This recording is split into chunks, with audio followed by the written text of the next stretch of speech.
기억하시고 축복의 은혜를 내려 주시옵소서. 네, 감사드립니다. 예수님 이름으로 기도드립니다.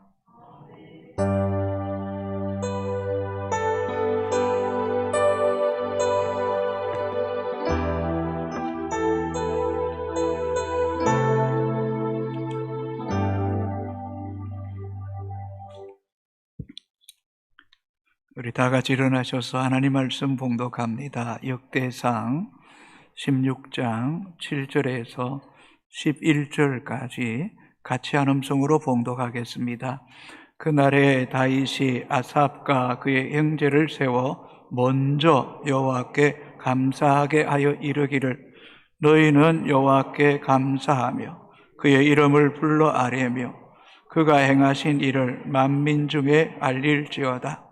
그에게 노래하며 그를 찬양하고 그의 모든 기사를 전할지어다.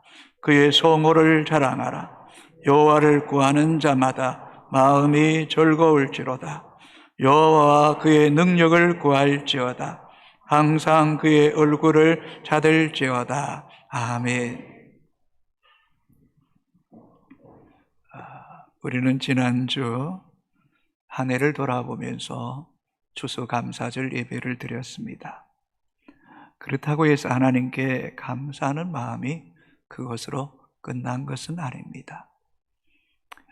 그리스도인을 그리스도인답게 하는 것이 있다면 항상 그 입술에 감사하는 말과 또 마음에 하나님께 감사하는 마음을 꼭 품고 살아가는 일이라고 생각합니다.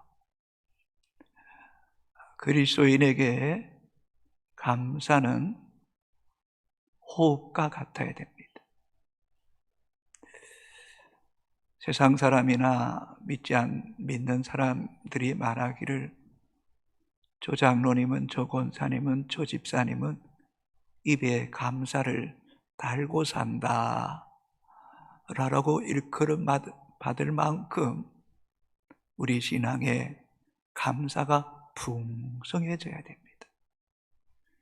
그렇게 감사할 때에 그것이 하나님을 영화롭게 하는 제사가 되고 또 감사할 때에 내 영혼이 기쁘고 행복하고 또 감사를 고백할 때에 듣는 이에게도 마음의 따뜻함을 전하게 됩니다. 그렇게 감사해야 되는 이유가 있다면 첫째로 우리가 늘 숨 쉬는 것 자체가 하나님의 은혜잖아요. 기적이잖아요. 숨을 못 쉬는 순간에 우리 인생은 끝나는 거잖아요. 숨 쉬며 살아가는 것 자체가 감사하고 또 우리가 예수 믿고 구원받았기에 죽어도 다시 살아 영원한 천국 백성이 되는 것 생각할 때 어찌 감사하지 않을 수 있겠습니까?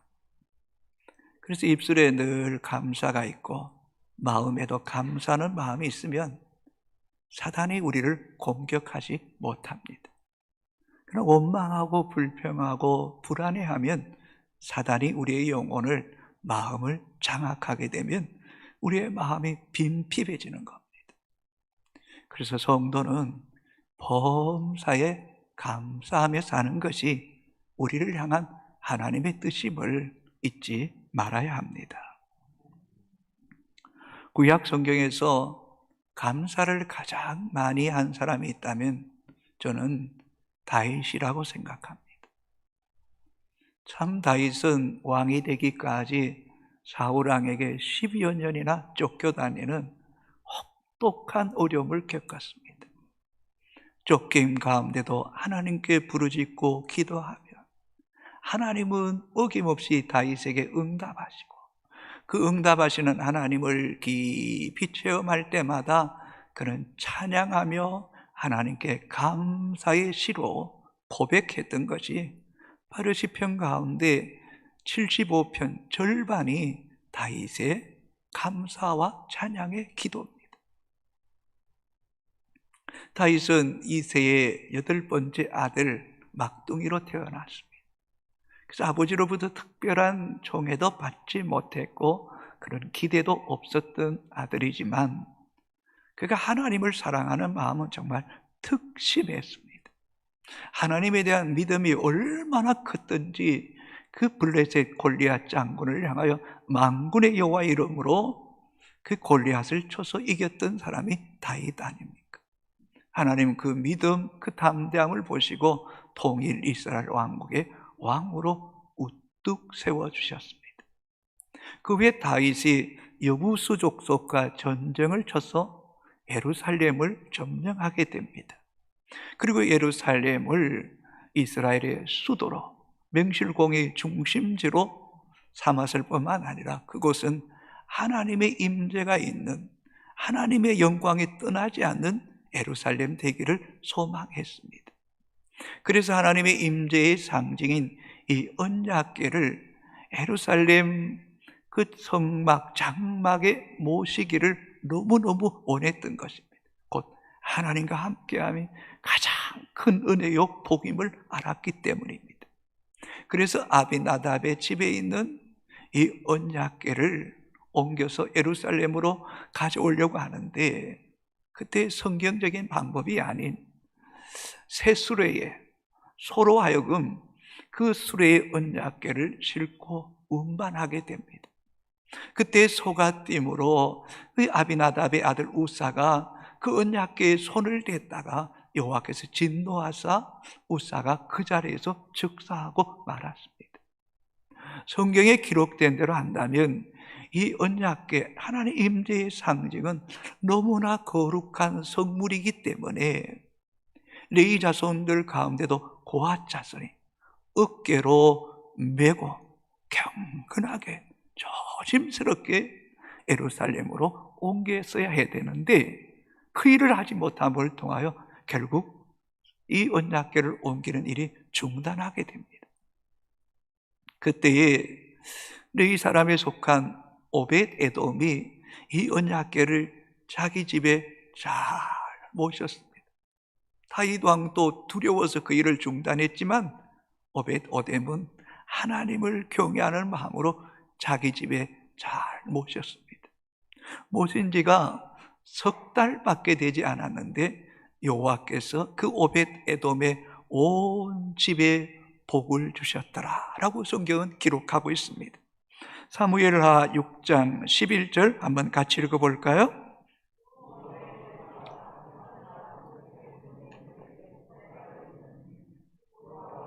오벳 에돔과 그의 온 집에 복을 주신지라.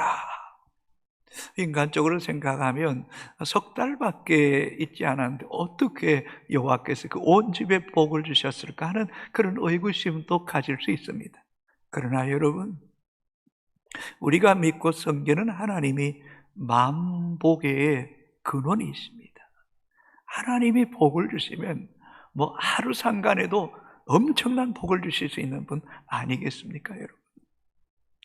여러분, 우리는 이 말씀을 통해서 정말 믿음의 성도들이 하나님을 진실되게 두려워하는 마음, 그의 법도에 순복할 때에 하나님께서 복을 주신다는 사실을 잊지 않게 되기를 바랍니다.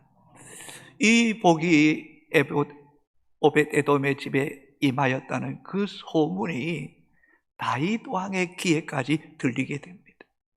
하나님을 향한 열심히 특심했던 다윗 또한 그 오벳 에돔에 임한 그 복이 자신과 온 이스라엘 백성에 임하기를 소망하며 이제는 하나님의 말씀대로 레위 자손 가운데 고핫 자손을 알고 그 언약궤를 메고 예루살렘으로 옮기겠습니다.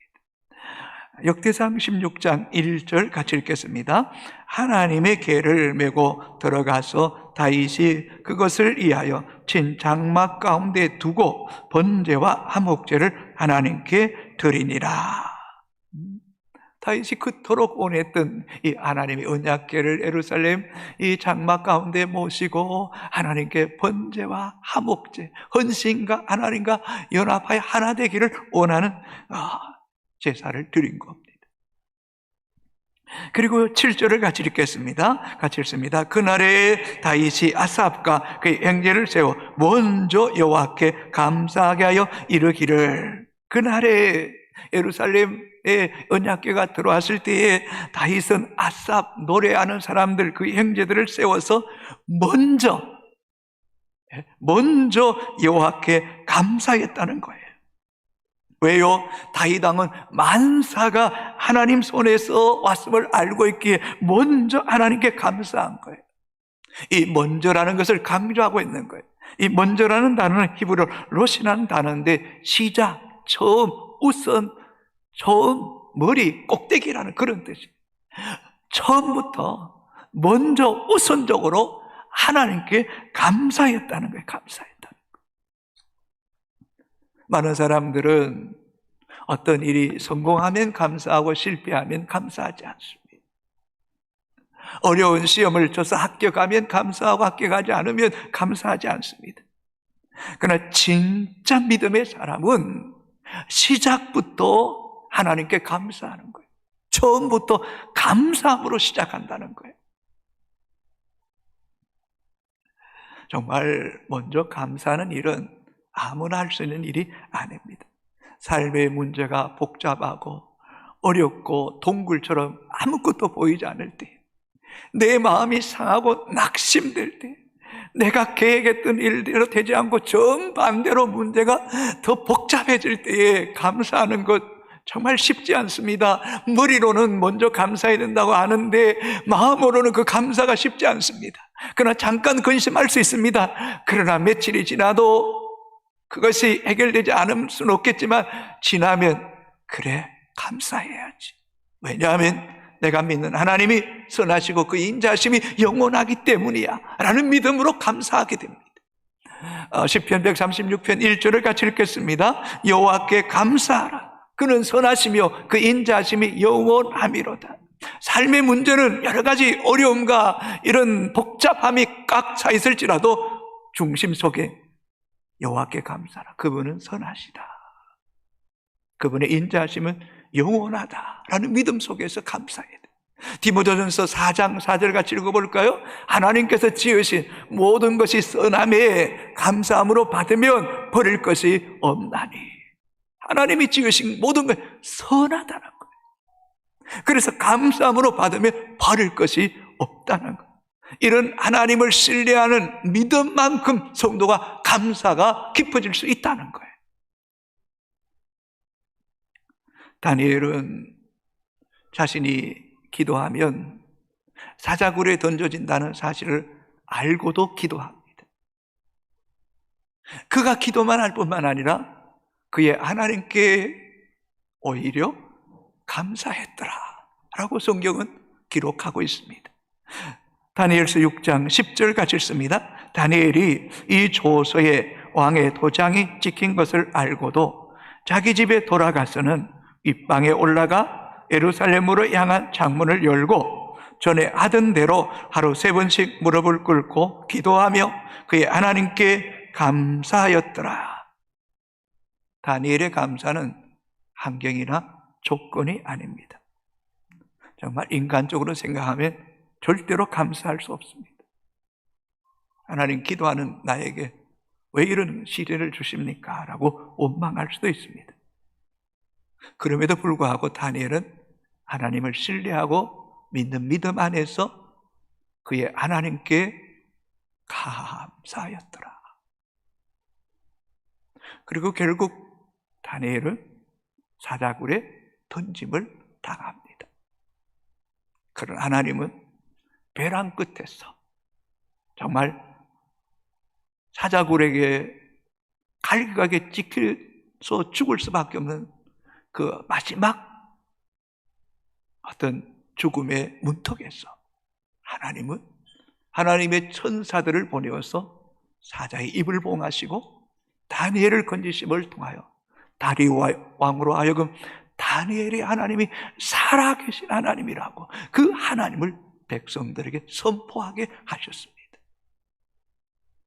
하나님의 선하심과 그 인자하심이 영원하심을 믿는 성도는 삶의 문제가 정말 위기 가운데 있을지라도 감사할 때에 하나님께서 그 가운데서 대사를 행하시는 놀라운 은혜를 체험하는 기적의 통로가 되기를 주의 이름으로 축복합니다. 우리 예수님도 항상 먼저 감사 기도하셨습니다. 마태복음 14장 19절을 같이 읽습니다. 무리를 명하여 잔디 위에 앉히시고 떡 5개와 물고기 2마리를 가지사 하늘을 우러러 축사하시고 떡을 떼어 제자들에게 주시매 제자들이 무리에게 주니. 이 강야에는 여자와 아이 외에 장정만 5,000명, 여자와 아이 합치면 10,000명은 좋게 넘습니다. 그곳에 보리떡 5개, 물고기 2마리는 초라하기 그지 없습니다. 그러나 우리 예수님은 보리떡 5개, 물고기 2마리 보지 않으셨습니다. 10,000명이 넘는 수많은 무리들을 보지 않으셨습니다. 그 가운데서 예수님은 하늘을 우러러 보셨다는, 위를 쳐다보셨다는, 당신은 하늘의 하나님의 은혜를 구하는, 하늘의 하나님께 감사하며 하늘의 은혜로 그 삶의 현장을 채워지기를 원하는 겁니다. 문제를 보시는 것이 아니라 하늘의 하나님을 주목하는 것, 하나님의 은혜로 그 마음과 그 영혼과 그 삶의 현장 속에 함께하기를 바라보았다는 것. 이것이 예수님의 믿음이에요. 어디 바라볼 뿐입니까? 축사하시고 라고 말씀합니다. 히브리어로 헬라어로 율르게오라는 단어인데 오히려 감사하다, 축복하다, 찬양하다는 것. 보리떡 5개와 물고기 2마리를 가지고 5,000명, 장정 5,000명을 바랄 때 감사할 수 없지만 하늘의 하나님을 우러러 볼 때에 그 전능하신 하나님, 창조주 하나님, 역사의 주권자이신 하나님, 능치 못함이 없으신 그 하나님을 바라보고 찬양하고 감사하고 축복할 때에 보리떡 5개와 물고기 2마리로 장정 5,000명을 다 배불리 먹이시고 12바구니를 남기셨습니다. 사람을 헬라어로 안드로포스라 그럽니다. 이 말의 뜻은 위를 바라보는 존재라는 것입니다. 하나님은 이 땅의 피조물을 당신의 형상대로 지으시고 생기를 불어넣으시고 생명이 되게 하심으로 그 육체와 생명과 영혼을 통하여 하늘의 하나님을 바라보도록 지으셨다는 것입니다. 동물과 짐승의 차이가 뭘까요? 동물은 땅만 봅니다. 하늘을 볼 수 있지만 하늘의 하나님을 고백하지는 않습니다. 그러나 사람은 위를 바라보도록 지으셨다는 것입니다. 불신앙과 경건한 신앙인의 차이가 뭘까요? 불신앙인은 오로지 사람과 땅과 이 땅의 문제만 바라보고 삽니다. 그러나 경건한 그리스도인은 안드로포스입니다. 위를 바라보는 것입니다. 하늘의 은혜를 구하며 살아가는 것, 그것이 진정한 그리스도인이라는 것입니다. 요한복음 11장에 예수님의 친구 나사로가 병들어 죽었습니다. 죽어서 장사되어서 이미 나흘째가 되어서 그 무덤에서 냄새가 납니다. 무덤 앞에 서신 예수님은 그때도 하늘을 우러러 보시고 감사 기도하셨습니다. 요한복음 11장 40절 41절 같이 읽겠습니다. 예수께서 이르시되 내 말이 내가 믿으면 하나님의 영광을 보리라 하지 아니하였느냐 하시니 돌을 옮겨 놓으니 예수께서 눈을 들어 우러러 보시고 이르시되 아버지여 내 말을 들으시는 것을 감사하나이다. 예수님 무덤 보지 않았습니다. 죽은 송장의 냄새를 콕콕 맡지 않으셨어요. 나사로의 그 나흘이 되었으니 그 팔레스타인 지방의 그 뜨거운 열기에 상한 걸 보지 않으셨어요. 시신이 훼손된 걸 보지 않으신 거예요. 하늘을 우러러 보신 거예요. 뭐라고 말씀합니까? 내 말이 내가 믿으면 하나님의 영광을 보리라고 말씀했던 것처럼 돌을 옮겨 놓아라. 옮겨 놓았어요. 그리고 하늘을 우러러 보신 거예요. 이르시되 아버지여 내 말을 들으시는 것을 감사하나이다. 지금까지도 들으셨고 또 지금도 들으실 것을 믿고 감사함으로 기도하고 나사로를 향하여 나사로야 나사로야 놓으라 하시니 나사로가 수족을 배로 동인 채로 걸어 나온 기적을 보게 하셨습니다. 하나님의 사람들은 안드로포스여야 됩니다. 위를 바라보는 존재여야 됩니다. 하늘의 은혜를 구할 때에 하늘의 능력과 지혜를 주시는 분이 우리가 믿는 하나님이잖아요. 오늘 보면 다윗은 믿음의 사람들이 이렇게 선포합니다. 8절입니다. 너희는 여호와께 감사하며 그 이름을 불러 아뢰며 그가 행하신 일을 만민 중에 알릴지어다. 먼저 여호와께 감사라고 말씀하고 8절에도 너희는 여호와께 감사하며라고 말씀합니다. 성도 여러분, 감사를 뒤로 미루지 마십시오. 특별한 은혜를 주실 때 하나님께 감사를 많이 하십시오. 그럴 때에 하나님께서 더 감사의 제목들이 풍성하도록 또 내일 또 장래에도 우리에게 은혜를 주실 거예요. 일본의 기독교 사상가인 우치무라 간조는 이렇게 말했습니다. 같이 한번 볼까요? 하나님께서 이미 내려주신 은혜에 대하여 감사하라. 그리하면 하나님께서는 다시 새로운 은혜를 내려주실 것이다. 여러분, 이미 주신 것 감사 많이 하세요. 그럴 때 하나님께서 내일도 장래에도 미래에도 우리에게 더 많은 감사로 충만하게 채워주실 줄로 믿습니다. 다윗은 여호와께 감사하며라고 끝내지 않습니다. 그 이름을 불러 아뢰며 그가 행하신 일을 만민 중에 알릴지어다. 여러분, 수직적으로 하나님께 감사하는 것만으로 끝내지 마십시오. 우리 인생 가운데 그분께서 행하신 놀랍고 귀한 일들을 만민에게 알리기를 원하십니다. 여러분의 감사가 또 다른 사람에게도 더 감사가 풍성해지도록 하나님의 행하신 귀한 일들을 자랑하라는 것입니다. 이것이 교만해서 자랑하는 것이 아닙니다. 하나님이 우리 삶 가운데 행하신 일이 너무나 놀랍고 풍성하기에 그것을 나누라는 것입니다. 나눌 때에 내 안에 감사가 더 풍성해지고 듣는 이에게 풍성하고 또 감사로 하나님을 영화롭게 하고 또 그 감사는 우리에게 더 풍성한 감사의 은혜를 심어주시는 감사의 씨앗을 더 많이 뿌려주시는 은혜를 우리에게 허락해 주실 줄로 믿습니다. 9절을 같이 읽습니다. 그에게 노래하며 그를 찬양하고 그의 모든 기사를 전할지어다. 여러분, 아무나 노래하고 찬양하는 것 아니지 않습니까? 마음이 막 불쾌한데, 속이 상한데, 기분이 나빠서 뚜껑이 열릴 것 같은데 노래하라 그러면 그 고문이잖아요. 그러나 본문을 보세요. 먼저 여호와께 감사하고 그분께서 행하신 일들을 만민에게 알리고 자랑하고, 그럴 때 나도 모르게 내 내면에 노래가 있고 찬양이 있고 그 모든 기사를 또 전하고 싶은 마음이 자꾸 불일 듯 일어나게 하는 거예요. 이 감사의 바이러스를, 코로나 바이러스가 감사 바이러스를 자꾸 퍼뜨리는 사람이 되는 거예요. 그게 하나님께 영광이 되는 거죠.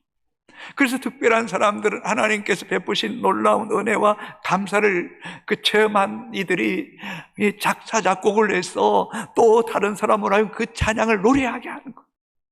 이럴 때 하나님이 얼마나 기뻐하시겠습니까?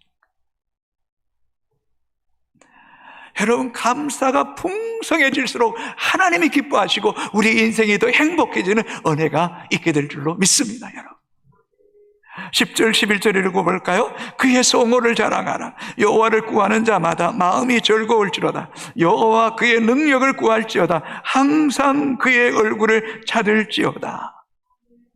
여러분, 이 10절 11절 말씀을 통해서 분명하게 알 수 있는 것은 이 다윗은 안드로포스의 삶을 살았다는 거예요. 위를 바라보는 존재로 살았다는 거예요. 삶의 문제나 사람을 바라본 사람이 아니었대. 그 성호를 자랑하라. 그 성호, 하나님의 거룩한 그 이름, 전능자의 이름, 역사의 주권자이신 이름, 그 창조주 이름을 찬양하는 거예요. 그리고 그 여호와를 구하는 자마다 마음이 즐거워지는 거죠. 다시 한번 성경 띄워주십시오. 여호와 그 능력을 구할지어다. 그 얼굴을 찾을지어다. 그럴 때 그게 복이죠, 복이죠. 10절, 11절입니다. 다시 한번 더 읽어볼까요? 10절, 11절. 우리 뒤로 빼겠어요. 같이 읽겠습니다. 그의 성호를 자랑하라. 여호와를 구하는 자마다 마음이 즐거울지로다. 여호와 그의 능력을 구할지어다. 항상 그 얼굴을 찾을지어다. 아멘. 여러분, 스데반 집사 보십시오. 돌에 맞아 죽는 순간에도 하늘을 우러러보며 하나님 보좌 우편에 예수 그리스도께서 서신 것을 보잖아요. 그럴 때 그의 얼굴이 천사의 얼굴 같았다라고 성경은 기록하지 않습니까, 여러분? 그리스도인의 삶은요, 땅을 바라보는 사람이 아니에요. 위를 바라보는 사람이에요. 안드로포스의 삶을 살아가는 사람이요, 그 마음이 즐거운 거예요. 그 성호를 자랑하고 그 여호와 능력을 구하고 항상 그 얼굴을 구하는 자에게 하나님은 은혜 베푸시기를 원하시고 평강 주시기를 원하시고 복 주시기를 원하시고 지켜주시기를 원하시는 하나님이신 줄로 믿습니다, 여러분. 틀림없습니다, 여러분. 우리도 다윗처럼, 예수님처럼, 다니엘처럼 언제나 하늘을 우러러보십시오. 사람을 보며 세상을 볼 때 만족함이 없었는데 나의 하나님 그분을 바라볼 때 나는 만족하였네. 그래서 성도가 믿음이 깊어진다는 것은 또 다르게 표현하면 주바라기가 되는 거예요. 늘 주의 은혜, 주의 얼굴, 주의 능력, 그 성호를 자랑하는, 그게 진짜 믿음의 성도가 되는 거예요. 믿음의 사람 강내우 성악가가 있어요. 버거마트 미션 대표인데 아주 부산 사람이에요. 부모님들이 스페인 이렇게 물고기 잡는 그런 일을 했대요. 부산에서 이렇게 콩쿨 대회 나가면 거의 입상하고 그냥 탁월한 사람으로 인정돼 서울까지 가서 성악가 들어갔어요. 근데 얼마나 방탕하게 살았는지 늘 술, 담배 이게 입에 떠나지 않았대. 근데 여러분, 부모가 얼마나 중복이 됐던지 어느 날 새벽에 교회 가고 싶은 마음이 드는 거예요. 근데 가니까 너무 좋은 거예요. 편안하게 그저 엎드려요. 그렇게 다니는 가운데 성령이 임하는데 아주 정말 그 말 그대로 성령의 불이 이 집사님 속에 쑥 임하게 된 거예요. 그렇게 임하자 기도하고 눈물을 결단하고 그때부터요, 술, 담배 다 끊어버렸대. 그렇게 욕했는데 욕이 안 되더래. 이렇게 휴지 같은 거 다 버리겠네. 버릴 수가 없더래. 그러면서 하나님 앞에 자기가 자신을 드려야 되겠다 싶은 생각이 들어서 이탈리아로 이제 성악가로 유학 가게 되는 거죠. 가보니까 널린 게 한국 성악가들이 2-3천 명은 좋게 되겠더래요. 그래서 전 세계에서 온 사람들이 국제 콩쿨 대회에 나가면 자기 말로 그래 20-30회 나갔는데 한 번도 1차에 된 적이 없대. 다 탈락했대. 그래서 다시 마음속에 내가 다시 새벽 기도해야 되겠다. 하나님 부르짖어야 되겠다. 로마에 있는 이탈리아에 있는 이 성악가들이 3가지 금기 사항이 있대. 첫째는 새벽 기도하지 마라. 두 번째는 통성 기도하지 마라. 세 번째는 한국어로 노래 부르지 마라. 근데 마음이 갈급하니까요, 이 금기사항을 나는 다 지키겠다. 그걸 새벽 기도하고 통성 기도하고 찬양으로 하나님께 영광 돌리기 애썼었어요. 그러는 가운데 기도하는데 어느 뭔가 손이 놓으더니 자기 입속으로 쑥 들어가더래요. 그때부터 이탈리아식 이 벨칸토라는 아름다운 소리를 내는 시작한 거예요. 뭔가 성대가 확 열린 거예요. 근데 그때부터 이게 발표에 나가서 입상했으면 좋겠지만 또 떨어지는 거예요. 그래서 또 기도하는 거죠. 새벽에 기도하는데 하나님께서 이런 마음 주시더래요. 너 잘 되어서 내한테 영광 돌릴 생각하지 말고 지금 찬양으로 내게 영광 돌려라 라는 그런 감동 주시더래요. 그래서 한인교회와 미주 투어를 하면서 다니면서 하나님께 찬양으로 영광 돌렸대요. 근데 그때부터요, 이 국제 콩쿨대에 나가면 8번 연속 입상하는 거예요. 너무너무 하나님께서 그를 우뚝 세워주시는 거예요. 그래서 그는 고백했어요. 내가 먼저 감사하고 먼저 그의 나라를 구하고 먼저 하나님을 찬양하니까 하나님께서 내게 은혜를 주시더라는 거예요. 그래서 그는 이 마태복음 6장 33절의 말씀을 가장 중요하게 여긴데 같이 읽겠습니다. 그런즉 너희는 먼저 그의 나라와 그의 의를 구하라. 그리하면 이 모든 것을 너에게 더하시리라. 이게 하나님의 자녀에게 주시는 축복의 공식이라는 거예요. 먼저 하나님의 나라 의를 구하면 이 모든 것을 더하여 주신다는 거예요. 그래서 국내 기국에서 여러분 소위 말하는 온누리교회, 순복음교회 또 여러 대형교회 지위를 1부, 2부, 3부 4개 교회를 지휘할 뿐만 아니라 결혼했는데 하나님께 자녀를 주지 않아서 기도하는 가운데 입양하기로 결정한 거예요. 근데 입양을 4명이나 중학생, 초등학생, 3개월 된 3년 된 아이를 입양해서 키우는데요, 얼마나 잘 키우는지. 이 자녀를 잘 키우기 위해서 일주일 하나님 금식 기도하면서 기도했대요.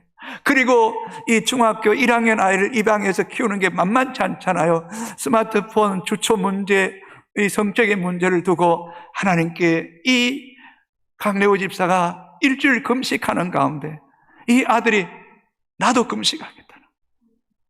그래서 이 아들과 4가지 약속하는 거예요. 혼전 순결 지키겠다.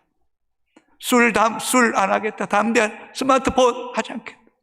결단하고 이렇게 하나님 앞에 쓰임 받아서 정말 하나님의 그 살아계심을 찬양으로, 삶으로 영광 돌리는 거예요. 얼마나 귀한데. 여러분, 먼저 감사해야 돼요. 먼저 그의 나라를 구하고 먼저 하나님의 뜻을 구할 때에 하나님께서 우리의 삶을 축복해 주실 줄로 믿습니다. 집이 없어서 이 아이들을 키우기 위해서 기도하는 가운데 경기도 가평에 하나님이 집을 주시는데 3층짜리 집을 주시는데 방이 6개에 화장실이 3개짜리 집을 주시는데 기적 같은 집을 주시는데 하나님의 은혜가 얼마나 큰지 말로 다 표현할 수 없다는 것. 우리는 종종 하나님의 뜻이 뭘까? 나도 하나님 뜻 좀 알았으면 좋겠다. 하나님 뜻 좀 가르쳐 주시면 내가 정말 기쁘게 순종할 텐데 하나님 왜 좀 그 뜻 안 가르쳐 주세요? 이렇게 반문할 때도 있지 않습니까? 그러나 여러분, 성경은 분명하게 말씀하세요. 뭐라고 말씀합니까? 데살로니가전서 5장 16절 17절에 항상 기뻐해라. 쉬지 말고 기도해라. 범사에 감사해라. 이는 그리스도 예수 안에서 너희를 향하신 하나님의 뜻이니라. 하나님 뜻이에요, 여러분. 범사에 감사하는 게 하나님 뜻이라니까요. 쉬지 말고 기도하세요. 내일 염려하지 말고 기도하세요. 그게 하나님 뜻이에요. 하나님을 신뢰하고 선하시고 인자하시고 영원하신 그 하나님을 기뻐하세요. 힘들죠. 마음대로 안 되죠. 그러나 기뻐하려고 노력하세요. 기도해 보세요. 감사해 보세요. 그럼 기도하고 감사하면 기쁨이 생기는데 어떻게 하겠어요? 이게 우리를 향한 하나님 뜻이란 말이에요. 요즘 복음성가 가운데 아주 핫 이슈가 되고 또 수많은 사람들이 뜨겁게 부르는 이 찬양을 지은 손경민 이 작사 작곡한 목사님이 있어요. 근데 그의 삶을 이야기 들어보면 정말 가슴이 찡해요. 2살 때에 아버지가 가정을 버리고 떠나간 거죠. 20대 후반에 어머니가 2 아들을 키우는 거예요. 생활이 너무너무 어려웠어요. 원래 이분이 41살밖에 되지 않아요. 근데 초등학교 4학년 때부터 신문 배달하고요. 초등학교 6학년 때 구두 닦기 하고요. 중고등학교 때 치킨 배달하고 햄버거 배달하면서 우여곡절 끝에 고등학교 졸업하고 공장에 취업합니다. 아마 빵 만드는 팥 공장에 취업한 거예요. 팥자루 오면 그 공장에 일하는 다 70대, 80대인데 이 친구만 20대 그 초반에 그 팥을 기계에 넣어서 가는데 무거운 거 혼자 다 되니까 손톱이 다 닳도록 터지도록 그렇게 일했대요. 그러다가 하나님의 은혜로 신학교에 들어간 거예요. 근데 이 손경민 목사의 어머니가 그 어렵고 힘들 때부터 새벽기도 안 빠졌다는 거예요. 어머니가 교회 가서 기도하면 이 아들도 따라가서 함께 어머니가 울면 자기도 울고 그렇게 기도한 거예요. 김 장사, 온갖 장사, 식당에 일하고 어머니가 늦게 돌아오면 아이들이 자고 있을 때 어머니가 눈물 뚝뚝 흘리며 기도하는데 알면서도 모른 척 하면서 잠들었대. 그렇게 어머니의 기도 가운데 이 아들이 찬양의 은사가 있고 작사 작곡의 은사를 주신 거예요. 인간적으로 생각하면 이런 분 같으면 고난, 시련, 역경, 환난 이런 찬양해야 되지 않나요? 근데 이분의 찬양 제목은 두 글자예요. 그리고 멜로디는 아주 단순해요. 요즘 즐겨 부르는 찬양 있죠. 지난주에 우리 불렀잖아요. 내가 누려왔던 모든 것들, 내가 지나왔던 모든 시간들, 내가 걸어왔던 순간들, 당연한 것 아니라 은혜요. 은혜 찬송, 또 행복 찬송, 감사 찬송, 충만 찬송, 동행, 이 복음성가를 이분이 다 지은 거예요. 또 재미난 건요, 할머니가 있었는데 초중학교 때 교회에서 늘 찬양으로 드럼으로 연주할 때면 아주 예쁜 아가씨가, 그 중학생 여자가 피아노 반주하는 자매가 있었어요. 할머니가 그랬대, 야, 너 저 아이하고 결혼했으면 좋겠다 그랬는데 그 자매가 결혼한 거예요. 피아노 은사가, 찬양 타고난 은사가 있더라고, 사모도요. 근데 얼마나 어렵게 살았는지요. 흙집에서 살았는데 진해가 막 나오고 화장실은 떨어져 있고, 그러면서도 이 아내 마음속에 하나님께 자기 남편을 귀하게 쓸 거라는 믿음이 주시더래요. 그래서 3명의 자녀를 두었을 뿐만 아니라 이 찬양 목사로 사역하며 곡으로 하나님께 영광을 돌리는 거예요. 오늘 그분이 지은 찬양을 좀 부르려고 해요. 감사라는 찬양이에요. 가사를 한번 읽어볼게요. 오늘 숨을 쉬는 것 감사, 나를 구원하신 것 감사, 내 뜻대로 안 돼도 주가 인도하신 것 모든 것 감사, 내게 주신 모든 것 감사, 때론 가져가심도 감사, 내게 고난 주셔서 주 뜻 알게 하신 것 모든 것 감사, 항상 주 안에 있음 감사, 참된 소망 주심도 감사, 나 같은 사람도 자녀 삼아 주신 것 모든 것 감사. 주님 감사해요. 주님 감사해요. 내가 여기까지 온 것도 은혜입니다. 주님 감사해요. 주님 감사해요. 나를 사랑하신 주 사랑 감사합니다. 성도 여러분, 이 송경민 목사의 삶이 안드로포스, 위를 바라볼 때, 위로부터 은혜를 주실 때 자신이 그렇게 어려우면서도 자기 인생이 불행하다고 한 번도 생각해 보지 않았다. 오히려 감사, 은혜, 충만, 동행, 이런 찬양을 부르게 하시는 것, 이게 하나님이 우리에게 베푸시는 기적 아니겠습니까, 여러분? 아무리 세상에 많은 것과 내 심령이 곰핍하고 메마르고 원망하면 그게 어떻게 행복입니까? 주님 안에 있을 때, 위를 바라볼 때 이런 찬양, 이런 노래가 우리의 인생이 되기를 주의 이름으로 축복합니다. 우리 찬양하겠습니다. 다 같이 일어나 찬양합시다.